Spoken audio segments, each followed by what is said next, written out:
Assalamualaikum warahmatullahi wabarakatuh. Yang terhormat kepada Pak Fajri selaku dosen dari mata kuliah pengambilan keputusan bisnis. Perkenalkan, nama saya David Ravendra dengan NIM 17056623175. Saya akan mempresentasikan hasil kajian saya terkait analisis proses pengambilan keputusan di Kementerian Keuangan terkait pemberian insentif pajak kepada UMKM selama kurun waktu pandemi COVID-19 kemarin. Next, latar belakang pengambilan keputusan ini kurang lebih kita akan mengenal bagaimana pengambilan keputusan itu menjadi sebuah fungsi inti dari manajerial dan juga cukup strategis dalam setiap organisasi termasuk dalam institusi pemerintahan. Nah, eh, kenapa pengambilan keputusan itu sangat penting, terutama dalam sebuah birokrasi publik, itu menjadi sangat kompleks karena setiap tahapan-tahapan dari proses pengambilan keputusan keputusan bisnis ini itu pasti selalu mengedepankan kepentingan publik kayak gitu. Makanya pengambilan keputusan di lembaga pemerintahan itu memang membutuhkan sistem yang struktur berbasis data, melibatkan berbagai stakeholder, terus juga mempertimbangkan aspek-aspek termasuk etika dan tanggung jawab sosial kepada masyarakat Indonesia. Nah, salah satu institusi pemerintah pusat yang memiliki peran vital dalam pengambilan keputusan itu salah satunya ada di Kementerian Keuangan Republik Indonesia. Nah, Kementerian Keuangan melalui berbagai macam unit eselon satunya itu mengatur mulai dari kebijakan fiskal, pengelolaan anggaran, pembiayaan, dan juga penerimaan negara. Salah satu terpenting di dalam unit-unit eselon satunya itu ada di Direktorat Jenderal Pajak atau DJP. Nah, DJP ini memang ditugaskan yang bertanggung jawab atas optimalisasi penerimaan negara dari sektor perpajakan. Karena APBN kita di negara ini itu cukup besar ya presentasinya penerimaan itu berasal dari pajak kayak gitu. Nah, pada saat COVID-19 kemarin, Kemenq melalui pajak atau DJP itu dihadapkan berbagai macam situasi-situasi yang dilema kayak gitu. Di antaranya bagaimana mempertahankan target penerimaan negara, tetapi juga harus bisa memberikan relaksasi fiskal demi menjaga keberlangsungan dunia usaha, khususnya para pelaku-pelaku UMKM, usaha mikro, kecil, dan menengah, kayak gitu. Nah, makanya eh, sebagai respon dari kondisi yang krisis pada saat itu, Kemenq mengambil sebuah keputusan, yaitu memberikan insentif pajak bagi UMKM, yaitu dengan cara apa? Dengan cara membebaskan PPh final sebesar 0,5%, kayak gitu. Nah, tujuannya ini adalah sebagai sebuah program strategis pemerintah itu pada saat itu dalam skema pemulihan ekonomi nasional atau PEN kayak gitu yang memang itu diluncurkan pada tahun 2020. Nah, pemberian insentif ini merupakan salah satu contoh yang konkret dalam pengambilan keputusan yang dilakukan secara cepat, tepat, dan sangat kolaboratif antara berbagai unit internal di Kemenq serta KL lainnya kayak gitu. Nah, dari penjelasan tentang latar belakang bagaimana pemberian insentif pajak UMKM itu pasti tidak terlepas dari proses-prosesnya. Oleh karena itu, presentasi ini menjelaskan bagaimana tahapan-tahapan dari proses pengambilan keputusan sehingga ditetapkanlah pemberian insentif pajak kepada UMKM. Next. Nah, kita akan mengenal terlebih dahulu eh, tahapan-tahapan dalam pengambilan keputusan bisnis. Nah, salah satunya yang dikemukakan oleh seorang Philip Kotler, eh, pasti dalam dunia pemasaran itu tidak asing dengan nama Philip Kotler, salah satu mungkin bisa dikatakan sebagai bapak pemasaran dunia ya, kayak gitu. Nah, Philip Kotler itu pernah apa ya bahasanya ya, pernah menjelaskan apa itu pengambilan keputusan bisnis. Nah, jadi pengambilan keputusan bisnis itu adalah proses sistematis yang memang itu bertujuan untuk memilih solusi terbaik dari beberapa alternatif alternatif yang memang itu harus didasari data dan informasi yang tersedia kayak gitu. Karena pengambilan keputusan ini itu harus bisa berdampak dari sektor kepada sektor publik kayak gitu. Makanya Philip Kotler ini membagi 6 tahapan dalam pengambilan keputusan. Yang pertama itu ada identifikasi masalah, problem recognition. Nah, jadi artinya apa?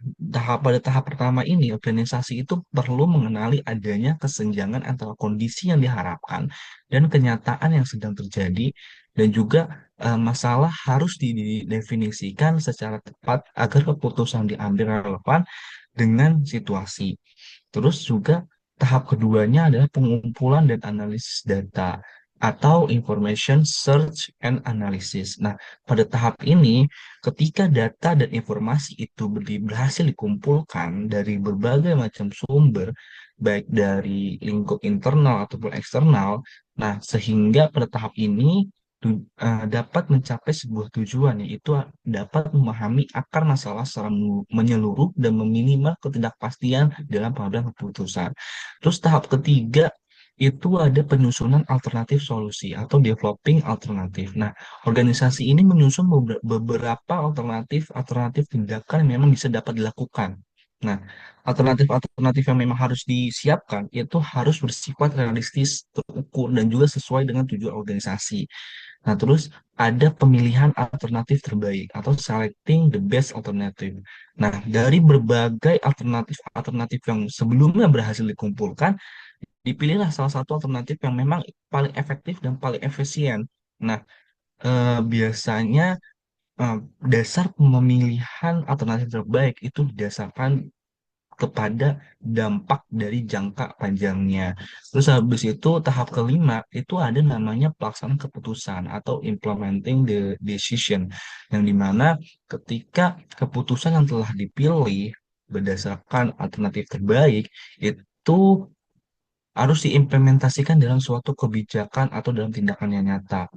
eh, Pelaksanaan ini memang harus melibatkan komunikasi-komunikasi yang jelas sehingga tidak ada miskomunikasi antara atasan atau bawahan atau bawahan antar bawahan kayak gitu, atau bawahan sama bawahan kayak gitu. Terus akhirnya tahap terakhir dari pengambilan keputusan itu adalah evaluasi dan pengawasan, monitoring and evaluation. Nah, keputusan memang telah dilaksanakan itu harus dievaluasi secara berkala kayak gitu. Tujuannya apa? Tujuannya adalah ketika pengambilan keputusan itu terjadi penyimpangan, maka dilakukanlah perbaikan dan juga penyesuaian kebijakan kayak gitu. Nah, tetapi ada yang menarik, yaitu eh, dalam teori yang ditambahkan oleh Gugus Wijonarko, di mana dalam bukunya tentang pengambilan keputusan bisnis, setiap proses pengambilan keputusan bisnis itu harus didasarkan oleh etika bisnis, tanggung jawab sosial, dan juga perilaku organisasi kayak gitu. Jadi menambahkan dari teori Kotler yang sebelumnya kayak gitu. Next.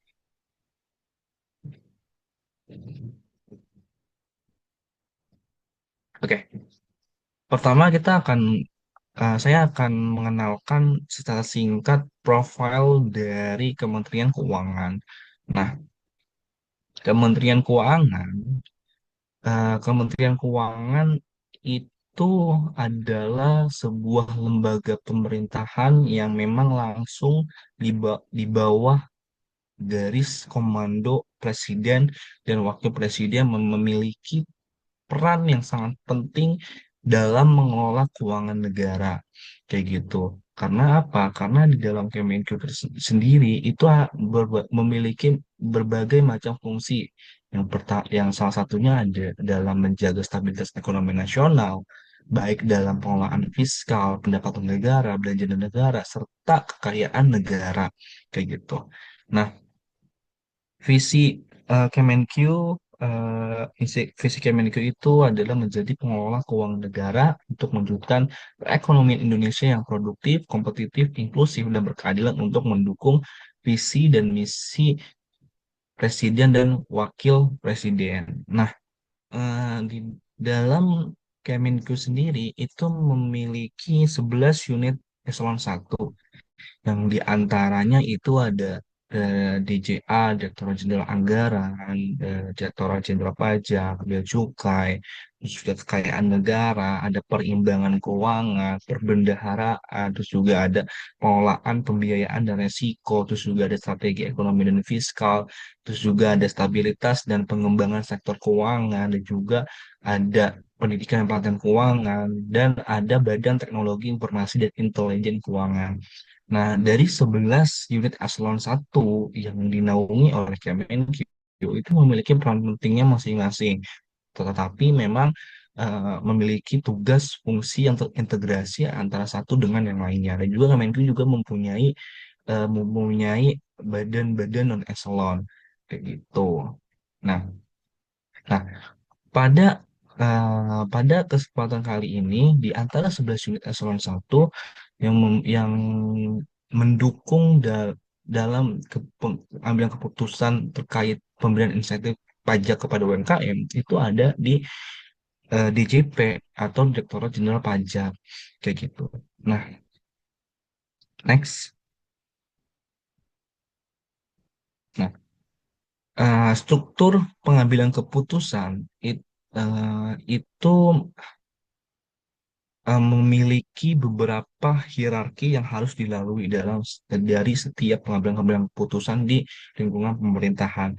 Kadang Terkadang birokrasi yang diterapkan oleh pemerintah kita itu kita selalu menilai itu selalu birokrasi yang terbelit-belit, yang rumit. Tetapi tanpa kita sadari tujuan dari birokrasi yang panjang itu adalah untuk benar-benar memastikan hasil yang ditetapkan itu berdampak baik bagi publik kayak gitu.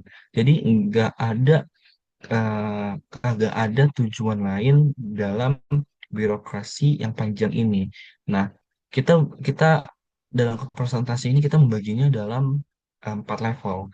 Nah, level teknis itu berada di DJP, di dalam pengambilan keputusan pemberian insentif itu di level pertama itu di level teknis yang ditanggung jawabi oleh Direktorat Jenderal Pajak. Nah, sebagai pelaksana teknis kebijakan perpajakan, nah, DJP ini memang menjadi unit pertama yang menyusun analisis kebutuhan insentif tersebut, menghitung dampak fiskal, serta merumuskan alternatif kebijakan berdasarkan data yang ada di lapangan. Dan juga DJP itu menjadi ujung tombak dalam melakukan sosialisasi kepada wajib pajak. Terus dari level teknis, naiklah ke level strategis. Nah, level strategis ini biasanya ada di kuasanya staf ahli kepresidenan dan juga pejabat eselon 1 lainnya. Nah, draft-draft yang draft-draft kebijakan yang sebelumnya berhasil disusun oleh DJP itu akan dibahas lebih lanjut dalam forum lintas unit eselon 1. Seperti seperti dengan Ditjen Anggaran nih, soal kesiapan anggaran, terus juga dari Ditjen Perbendaharaan, juga soal mekanisme pencairan GTP, terus dari Ditjen Strategi Fiskal, soal dampak jangka panjang terhadap keberlangsungan APBN kita. Nah, dalam tahap ini, staf ahli kepresidenan atau menteri itu memberi masukan dari berbagai macam sisi, baik dari makro ekonomi ataupun dalam hukum pajak kayak gitu. Nah, Setelah itu naik level lah ke level keputusan. Ini ada di Menteri Keuangan. Nah, ketika Menteri Keuangan itu menyetujui draft-draft yang dibuat di dua level sebelumnya, selanjutnya itu akan menjadi keputusan akhir terhadap kebijakan strategis tersebut, termasuk menetapkan, menandatangani, menetapkan serta mengeluarkan regulasi tentang pemberian insentif pajak kepada UMKM melalui PMK atau Peraturan Menteri Keuangan. Kayak gini. Nah, biasanya ini akan menjadi sebuah faktor penting dalam menentukan proses pengambilan keputusan di lingkungan pemerintahan. Terus habis itu naik ke level paling tinggi itu adalah level politik, yaitu presiden, ada di presiden. Nah, ketika kebijakan insentif pajak UMKM yang termasuk dalam kerangka program pemulihan ekonomi nasional, nah, dan juga merupakan bagian dari kebijakan lintas kementerian yang memang ini diinisiasi presiden pada saat itu. Oleh karena itu, setiap keputusan, setiap kebijakan regulasi yang dikeluarkan oleh Kemenq itu berdasarkan koridor arahan presiden, kayak gitu. Terutama dalam menanggapi kondisi krisis nasional pada waktu pandemi kemarin, kayak gitu. Next, selanjutnya kasus pemberian insentif pajak UM untuk UMKM selama pandemi COVID-19. Nah, memang kita tahu pandemi COVID-19 ini memberikan dampak yang sangat serius terhadap sektor ekonomi nasional, khususnya para pelaku UMKM. Nah, berdasarkan data yang memang sudah saya peroleh dari Kementerian Koperasi dan UKM, lebih dari 80% UMKM itu mengalami penurunan omset pada saat itu dan memang harus terpaksa memberhentikan operasionalnya karena terbatasnya mobilitas masyarakat dan juga daya beli yang menurun karena pada saat itu PHK massal di mana-mana, terus juga apa, roda ekonomi juga tidak berputar. Nah, itu memang menurunkan omset-omset UMKM dan harus memaksa untuk ditutup kayak gitu.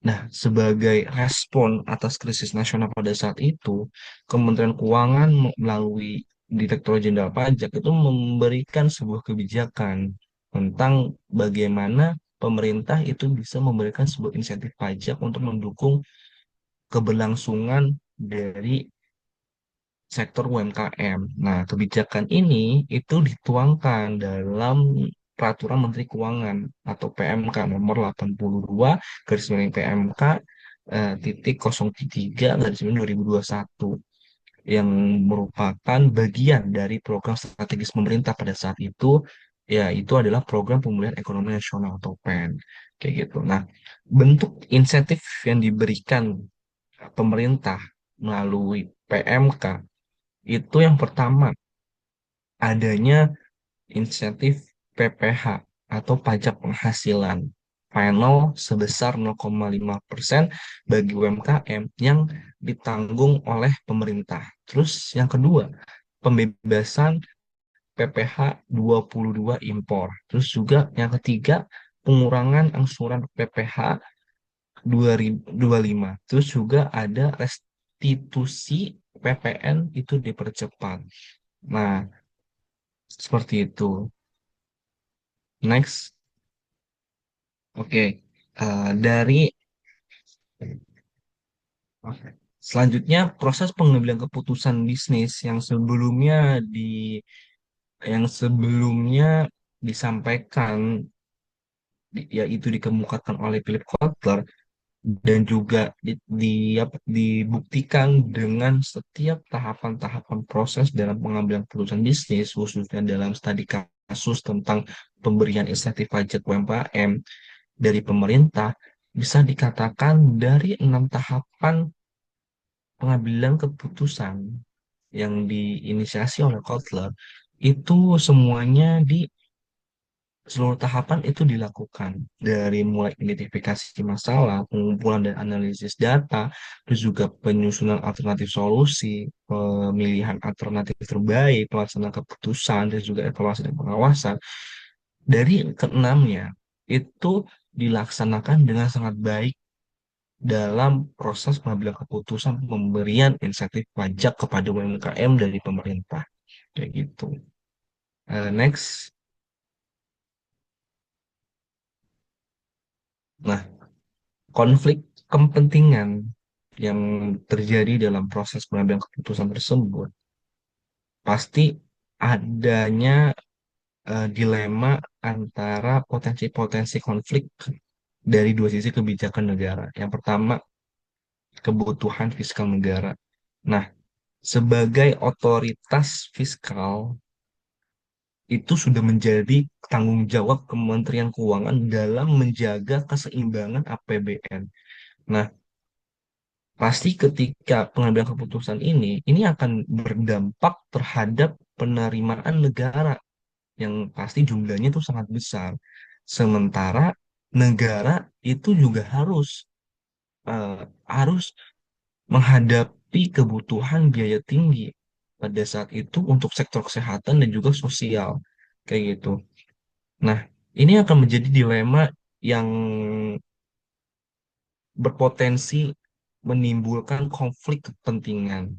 Dan juga yang kedua itu antara kebutuhan bantuan sosial dan juga ekonomi rakyat.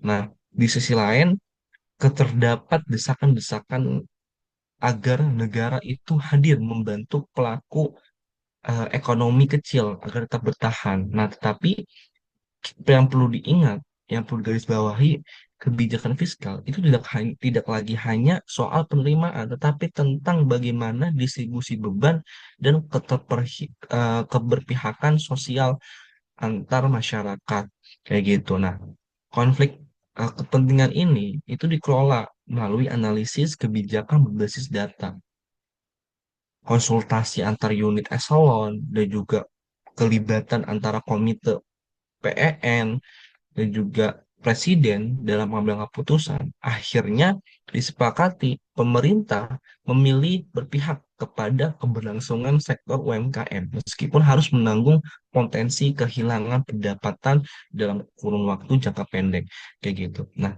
dua dua hal yang memang dilema pada saat pengambilan keputusan tentang pemberian insentif pajak itu mendorong pemerintah eh, dalam memicu adrenalin ketika diberi insentif itu menurunkan menurunkan keseimbangan APBN yang memang pada saat itu pemerintah sedang butuh APBN besar untuk sektor kesehatan dan juga sosial kayak gitu. Tapi akhirnya baik lagi bahwasanya memang tidak peran UMKM itu sangat penting dalam roda ekonomi nasional kayak gitu. Jadi pemerintah mengambil sebuah keputusan yang memang untuk jangka panjang karena kita tahu UMKM itu adalah penyumbang ekonomi nasional terbesar kayak gitu. Jadi pemerintah saat itu lumayan berani yaitu memilih keputusan bisnis untuk jangka panjang kayak gitu. Nah, next. Oke, dari pengertian atau penjelasan-penjelasan sebelumnya tentang setiap proses tahapan pengambilan keputusan bisa dinilai bahwasanya bisa dinilai bahwasanya keputusan yang terjadi di lingkungan pemerintah dalam menetapkan keputusan pemberian insentif ini itu mencerminkan perpaduan antara gaya analytical dan juga behavioral yang dimana menurut Gugus Wijanarko, analytical itu adalah keputusan memang didasarkan pada data empiris, simulasi fiskal, dan juga evaluasi dampak ekonomi serta perhitungan skenario keuangan. Nah, Kemenq ini menggunakan pendekatan tersebut sebagai bukti ataupun atau evidence based policy kayak gitu. dalam memilih alternatif kebijakan paling rasional. Itu juga gaya behavior sendiri, meskipun berbasis data, kebijakan ini juga mempertimbangkan dampak sosial terhadap kelompok rentan, yaitu UMKM, kayak gitu. Nah, keputusan itu tidak hanya semata efisien secara fiskal, tapi juga memperhatikan equity, yaitu keadilan soal distribusi beban akibat pandemi, kayak gitu. Nah, dari penilaian tentang dua gaya yang memang cocok untuk dinilai di proses pengambilan keputusan di lingkungan pemerintah pada saat pemberian insentif pajak, dapat disimpulkan bahwa gaya keputusan seperti ini itu menunjukkan bahwa birokrasi pemerintah kita itu di bawah tekanan krisis yang memang mampu bertransformasi, tidak hanya teknokratik, tetapi juga sensitif terhadap realitas sosial masyarakat. Kayak gitu. Next.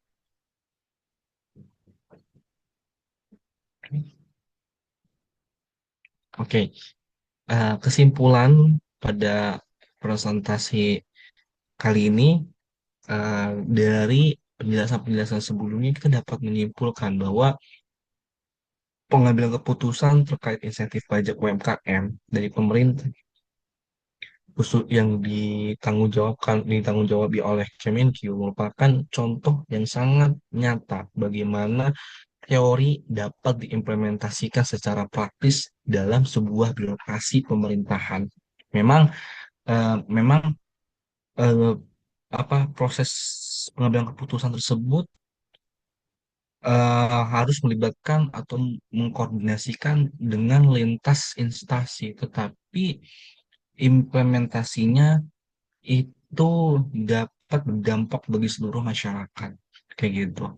Itu juga memang kita tahu bahwasanya tantangan birokrasi itu em, adalah sebagai bentuk kehati-hatian dan juga akuntabilitas.